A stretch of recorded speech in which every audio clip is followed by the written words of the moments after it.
কি কোনো দোয়া আছে? হ্যাঁ, ছোট হোক বা বড়, সব কাজেরই দোয়া আছে। এমনকি ঘুমানোর আগেও আল্লাহ আমাদের এমন সুন্দর দোয়া শিখিয়েছেন, যাতে আমরা শয়তানের ধোঁকা থেকে বাঁচতে পারি এবং শান্তির ঘুম পেতে পারি।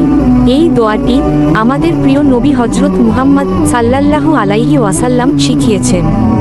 দোয়াটি শোনো। আউযুবিল্লাহি মিনাশ শাইতানির রাজিম। বিসমিল্লাহির রাহমানির রাহিম। আল্লাহুম্মা বিসমিকা আমুতু ওয়া আহিয়া। অর্থ, হে আল্লাহ, আমি তোমার নামেই ঘুমাই এবং তোমার নামেই জাগ্রত হই। আউযুবিল্লাহি মিনাশ শাইতানির রাজিম। বিসমিল্লাহির রাহমানির রাহিম। আল্লাহুম্মা বিসমিকা আমুতু ওয়া আহিয়া। অর্থ, হে আল্লাহ, আমি তোমার নামেই ঘুমাই এবং তোমার নামেই জাগ্রত হই। এই দোয়াটা শিখে রাখো, এতে আলহামদুলিল্লাহ ঘুম ও ইবাদত হয়ে যায়। বন্ধুরা, তোমরাও এই দোয়াটা শিখে নাও আর অন্যদেরও শিখাও। ইসলামিক ভিডিও পেতে আমাদের চ্যানেলটা লাইক করো, শেয়ার করো আর সাবস্ক্রাইব করে পাশে থাকো। আসসালামু আলাইকুম ওয়া রাহমাতুল্লাহ।